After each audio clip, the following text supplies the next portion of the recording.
Okay. Yes, Sudhir Prabhu, you want to read next verse? Sure, Prabhuji. Thank you. Hare Krishna devotees, Dandavat Pranam. All glories to Srila Prabhupada. Text number 6. Devarsi Pitru Bhutebhya Atmane Svajanaya Cha Annam Sa Samvibhajan Pasyat Sarvam Tat Purushatmakam. Translation purport based Divine Grace A.C. Bhaktivedanta Swami Srila Prabhupada, Srila Prabhupada Ki Jai. One should offer prasada to the demigods, the saintly persons, one's forefathers, the people in general, one's family members, one's relatives, and one's friends, seeing them all as devotees of Supreme Personality of Godhead. Purport. As mentioned above, it is recommended that everyone distribute prasada, considering every living being a part and parcel of Supreme Lord. Even in feeding the poor, one should distribute prasada. In Kali Yuga, there is scarcity of food almost every year, and thus philanthropists spread lavishly to feed the poor. For this, they invent a term Daritra Narayana Seva. This is prohibited. One should distribute Sampatis Prasada, considering everyone a part of the Supreme Lord. But one should not juggle words to make poor man Narayana. Everyone is related to Supreme Lord, but one should not mistakenly think that because one is related to the Supreme Personality of Godhead, he has become the Supreme Personality of Godhead Narayana. Such a Mayavadi philosophy is extremely dangerous, especially for a devotee. Sri Chaitanya Mahaprabhu has therefore strictly forbidden us to associate with Mayavadi philosophers. Mayavadi Bhasya Sunile Haya Sarvanasha. If one associates with the Mayavadi philosophy, his devotional life is doomed. Hare Krishna Prabhuji, Dandavat Pranam. So again, wonderful translation by Srila Prabhupada. So just as you mentioned, we should always try to offer prasadam that is already offered to Lord Sri Krishna, even to demigods, saintly persons, forefathers, and everyone in general. So if some people, I was actually, at a Bhagavad Gita class, one of my, Mausi, auntie was asking, her husband was not very favorable, but, how can, you know, so I think with prasadam, no one can actually say no to the prasadam. So that way they can easily get purified easily over a period of time. So here, Prabhupada also says that in Kali Yuga, food is very scarce. Even though there is a lot of prasadam, people waste food in restaurants and everywhere. But we see that you know the food is very scarce for many poor people. And sometimes, instead of giving prasadam, if we give some money, we don't know what that person is going to do. He might buy some, alcohol or, tobacco or whatever. But if we give Krishna prasadam, not only he will get satisfied, materially, but he'll also get satisfied spiritually. And also Prabhupada also talks about some people call this feeding the poor people as Daritra Narayan Seva. There are hundreds and thousands of Lakshmis are ready to serve Narayana. So how can a Narayana become a Daritra, poor man? It is not at all possible. It is like saying there is no light when there is a sun. So, and also this is kind of a Mayavadi philosophy. And again, Pran Govind Prabhu gave a very nice class a few days ago about Mayavadi philosophy, why we should be very, very careful and try to not indulge much with the Mayavadi philosophers. So here Prabhupada clearly says that Mayavadi Bhashya Sunile, Hoya Sarvanasha, you'll become Sarvanashanam. That's what even we call in Telugu also. That's what I understood. Please enlighten. Thank you, Hare Krishna.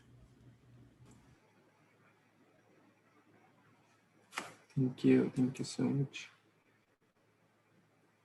Another meaning of prasad is mercy.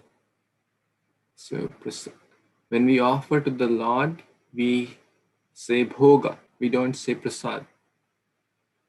We say we are offering bhoga or bhoga arti. Bhoga arti gai thakur bhakati vinoda. So bhogtaram yagya tapasam. Bhoga means one who enjoys. Who enjoys? Who is the topmost person? Who is the real Deshakala Patra? The real Patra is Krishna. So he is the supreme enjoyer.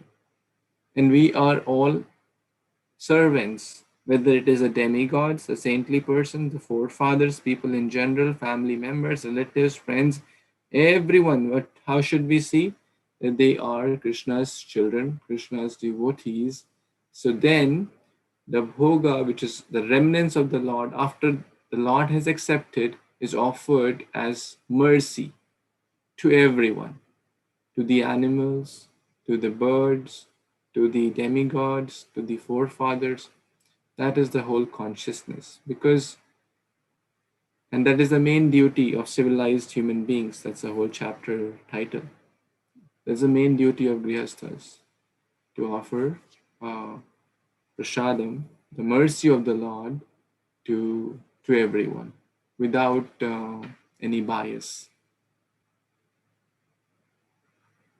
And that will, as Sudhir Prabhu said, many people may not take books, many people may not take direct philosophy, many people may not come for Bhagavad Gita, Bhagavatam class, but most people will accept prasadam.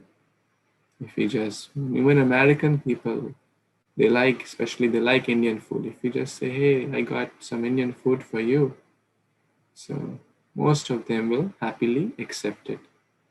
And one devotee always, used to ask after the program, how was the prasad? And I said, Prabhuji, why do you ask this? How was the prasad? 99% of the people will say it was really good. The samosa was really good.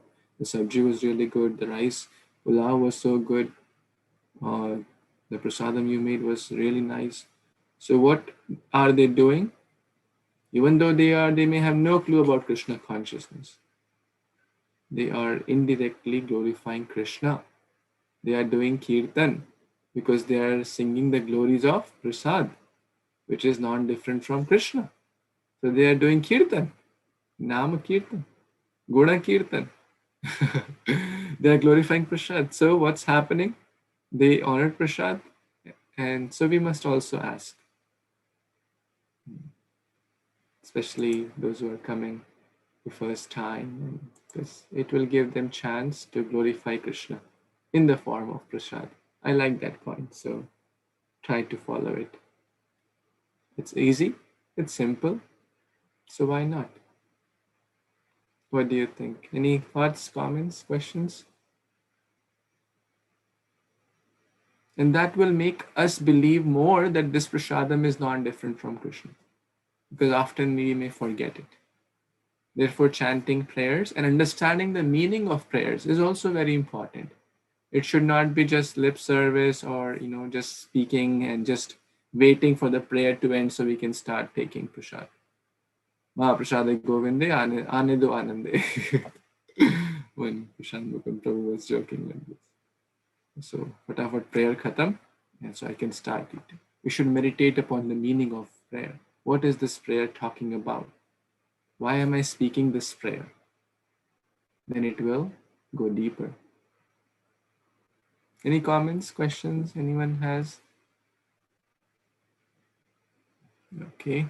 Yes, Kirti Mataji, you want to read next verse? Yes, Prabhu. Hare Krishna, Dandavat Pranam. Text 7. न दद्याद् आमिषं श्राद्धे न च धर्म तत्त्ववित् मुनन्ने सा यत्परा प्रीति यर्था न पशु हिंसया. Translation by A.C. Bhaktivedanta Swami Srila Prabhupada. Srila Prabhupada ki jai. A person fully aware of religious principles should never offer anything like meat, eggs, or fish in the Shraddha ceremony. And even if one is a Kshatriya, he himself should not eat such things. When a suitable food prepared with ghee is offered to saintly person, the function is pleasing to the forefathers and the Supreme Lord, who are never pleased when animals are killed in the name of sacrifice. Dandavat Pranam. So, in this verse of the translation, Prabhupada ji is saying that uh, a person should be full aware of religious principle. So, he should not offer meat, eggs, and fish in Shraddha ceremony. But this is also for our regular practices also, because as per our four regulative principles, one of is like no meat eating. So that we need to be understood very carefully. And in the Shraddha also, Prabhupada is saying that even if one is Kshatriya, he should not eat such things. So this is the here, and also he's talking about Pashu Hinsa, and that is going on nowadays on the bigger scale in slaughterhouses. So if we follow the cow protection plan under ISKCON, we can save some cows, and that will be very pleased for Lord Krishna, because he is a Govinda taking care of the cows when he was a little boy. Thank you, Prabhu. Back to you.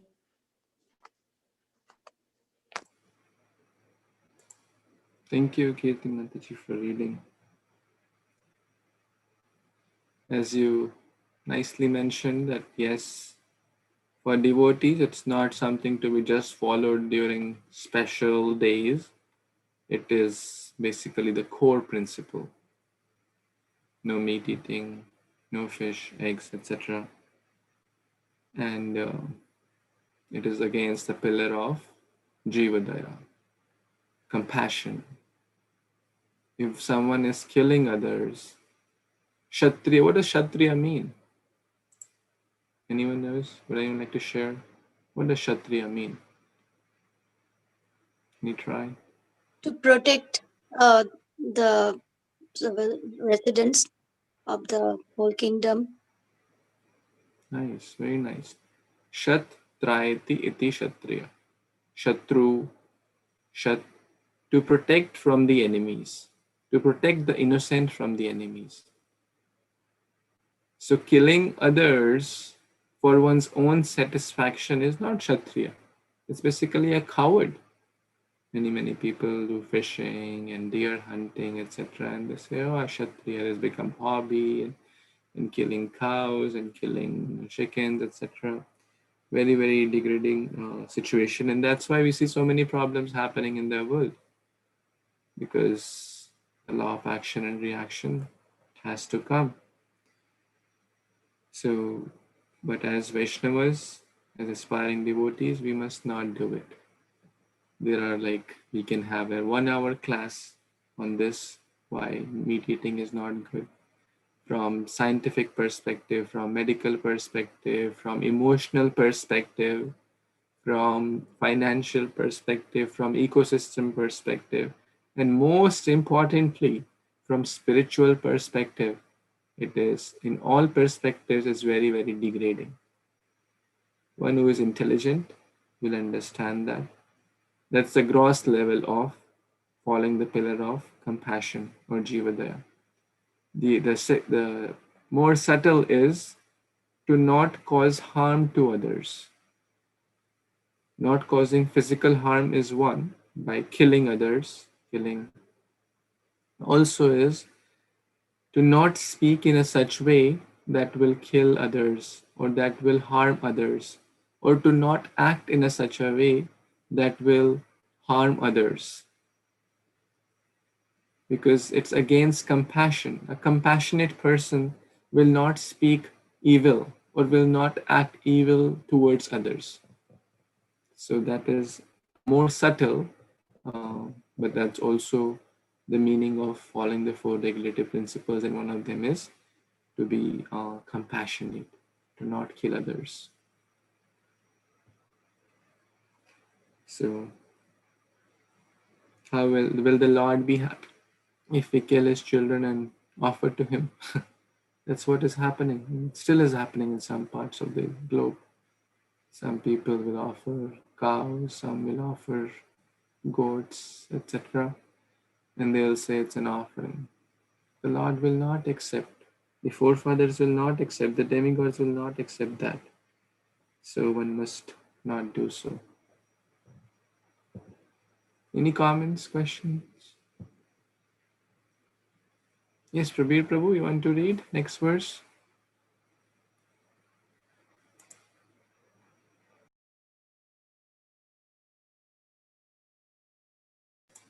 Yeah, Prabhuji, please unmute yourself. You're on mute. Hare Krishna devotees, Dandavat Pranam, Jai Srila Prabhupada. Text 8. Naita drisha paro dharma nrinam shadharmam ichchatam naisya dandasya bhuteshu mano bhakayajasya ja. Translation by His Divine Grace A.C. Bhaktivedanta Swami Srila Prabhupada. Jai Srila Prabhupada. Persons who want to advance in superior religion are advised to give up all envy of other living entities, whether in relationship to the body, words, or mind. There is no religion superior to this.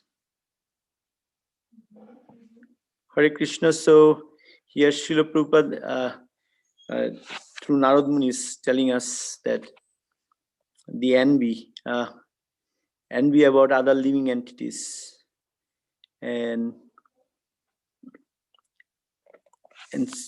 I was just listening a few days before in Bhakti Charu Maharaj, one of the lecture, and Maharaj was saying that among these 6 ripus, the envy is the one which cannot be used for service to Krishna.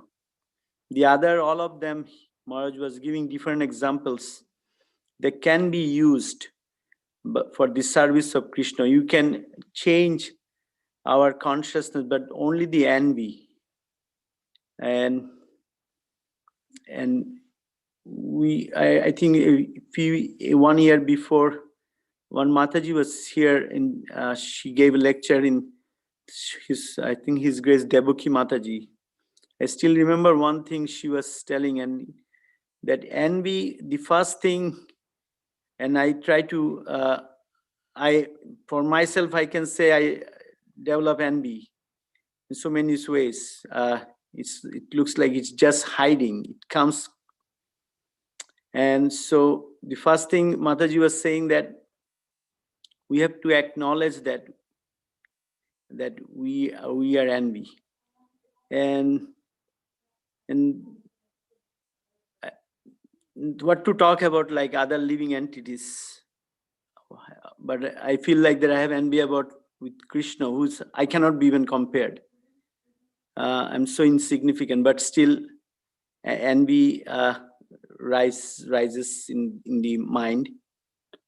So reading the Bhagavatam with the association with the devotees actually reminds me that we have to give up this enviousness, and associating with the devotees, listening to the senior devotees talk, help us to giving up the enviousness. And Prabhupada is mentioning here that giving up the envy is nothing is better than that, superior. Hare Krishna Prabhu, back to you. Please add or correct. Thank you, Prabir Prabhuji. Thank you so much.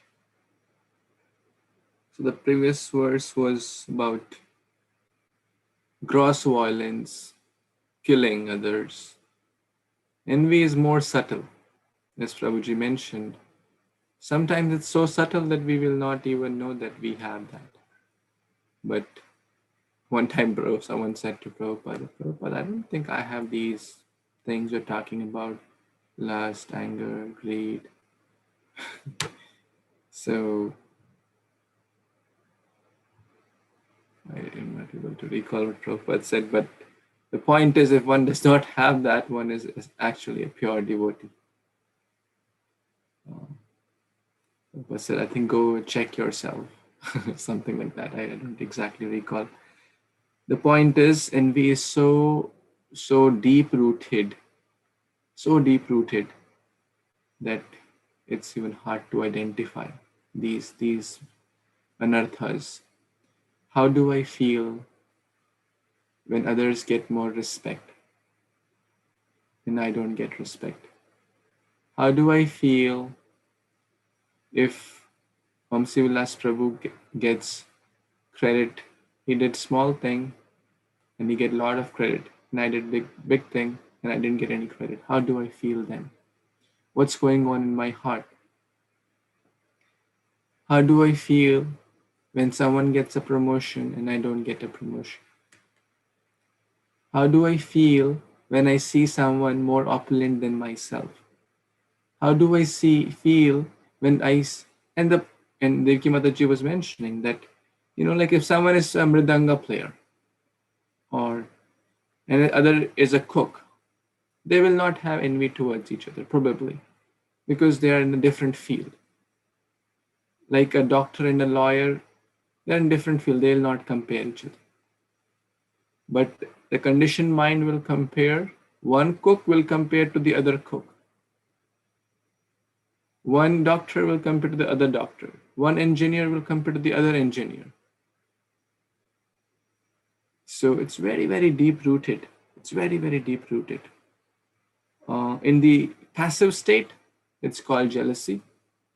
When it comes into action, it's called envy. How do we give it up? By glorifying others. By first acknowledging that yes, we have that anartha. By taking more shelter, Kṛṣṇa. When we realize we are anarthas, then that should help us to take more sincere shelter of the holy name. More sincere shelter. Kṛṣṇa, what goes on in my mind? I'm so impure. It should make us more humble so that we can call out and chant more sincerely and read Bhagavatam more sincerely.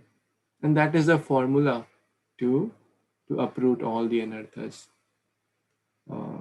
So the more we acknowledge, and of course, glorifying others genuinely, praying to Kṛṣṇa, being more serious and sincere. Any other comments, questions? And be careful about our body, mind, and words, because Prabhuji, that's how it manifests. Yes, Prabhu. so Prabhuji are saying that it is subtle. Are we talking about the jealousy? Jealousy, I think it is very hard to overcome. And probably if we go totally to at the level of transcendental position, but I believe who we are here, we are not envious, we are jealous. What's the That difference in jealousy and envy? this means I envy to them and do something harmful to them, so that gave me pleasure.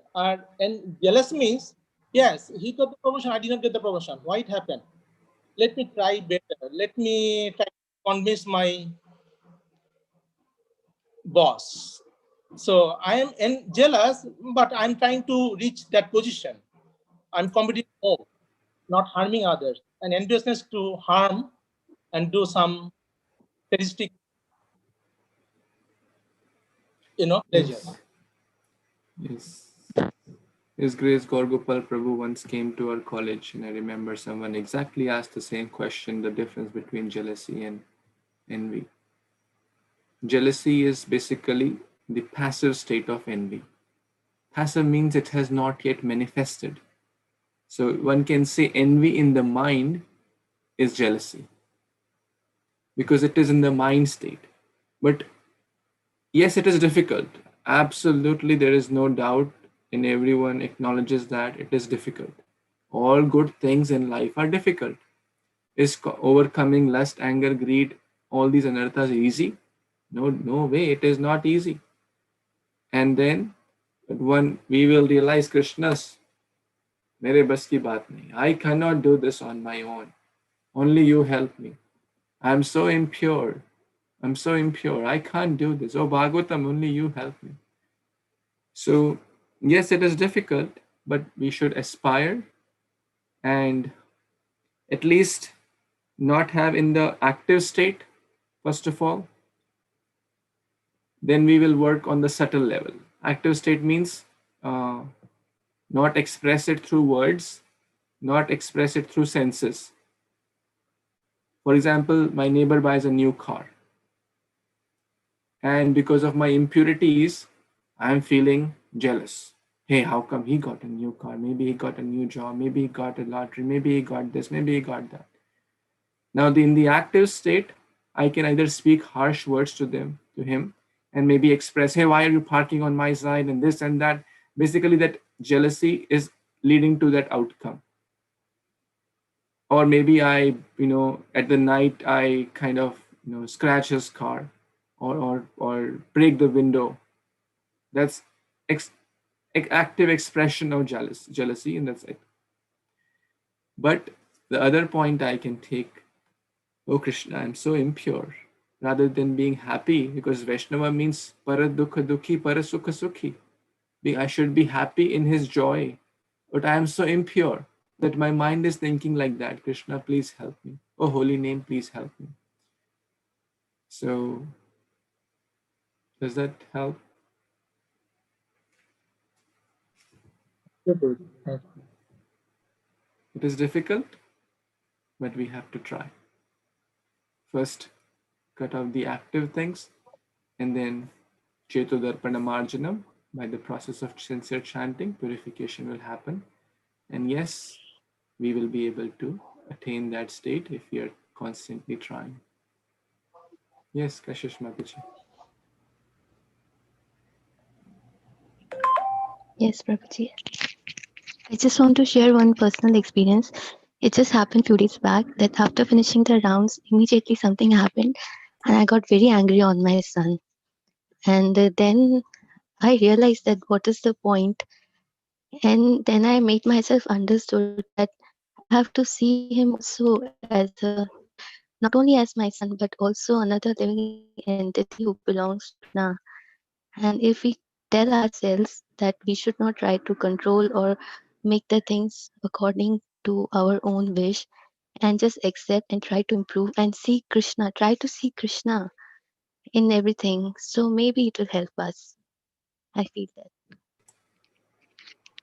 Thank you. It's a very good consciousness. Thank you. We are all in the stage of, aspiring sadhakas. We are at different levels. So keep on. We all have to keep moving, and one day Krishna will shower based on our sincerity. Anything else anyone wants to add or share before we stop for today? It's already 56. Hare Krishna Prabhuji, quick thing. So it is actually a good thing to have a little bit of jealousy for Krishna Bhakti, right Prabhuji? Oh, Shubhalas Prabhu is doing so much, let me also, try to catch up, let me also try to do more. Of course, I cannot do as much as you, but, in a healthy way. It's not called jealousy then. Like His Holiness Radhanath Swami Maharaj, someone asks, hey, Juhu Temple is distributing, 30,000 books and they are first. Maharaj, what do you say? We should distribute more books. What do you say? So Maharaj sensed there was some tinge of, like, how come we are second and they are first? Maharaj said, okay, yeah, it's a very good idea to distribute more books. But you pray that we remain second and they remain first, so that they distribute more books, 50,000, 100,000 books, and you distribute more books and still be second. So I really like that example. Because in material life, I want to be first, you will be second. In spiritual life, you always, the guru is happy when the disciple grows more than himself. Prabhupada is writing in Canto 4 of Śrīmad-Bhāgavatam, I don't know if I'll go back home, back to God, out of his humility. But if one of my children, one of my disciples becomes a pure devotee, he will take me back home, back to God. Can we imagine the humility of a great soul? So there is absolutely no envy or jealousy. Yes, healthy competition is good. Bankim Prabhu is doing so much for Kṛṣṇa. Let me learn how he is managing so much. How is he doing so much? At the same time, there should not be even slight thought in the mind that I want to defeat Bankim Prabhu by doing better and prove to Ramya Prabhu that I am the best cook in Tampa. That is not the healthy desire. The prayer should be, yes, I want to do like Bankim Prabhu, but I want Bankim Prabhu to always be guiding me, always be a role model for me, so I can take always inspiration from him. That's a healthy competition. So then it is not called jealousy or envy. It is called following in the footsteps. Mahajano yena gata sapanta. That is very healthy. Thank you, Prabhuji. Yes, very nice, Prabhuji. Thank you so much. Now, of course, no one can compete with Bankim Prabhu. Thank you. Sorry for the delay. It's almost 9 o'clock. But I think this is a very important point and it's a very healthy discussion. So we will continue tomorrow with the next verse. And thank you so much. Grantaraj Śrīmad-Bhāgavatam ki jai. Shri Prabhupada ki jai. Samaveta Gaur Bhaktavinda ki jai. Panchakalpatarubhyascha Kripasindhabhyevacha cha Patitanam Pavanebhyo Vaishnavebhyo Namo. Hare Krishna. Hey, Krishna. Hare Krishna.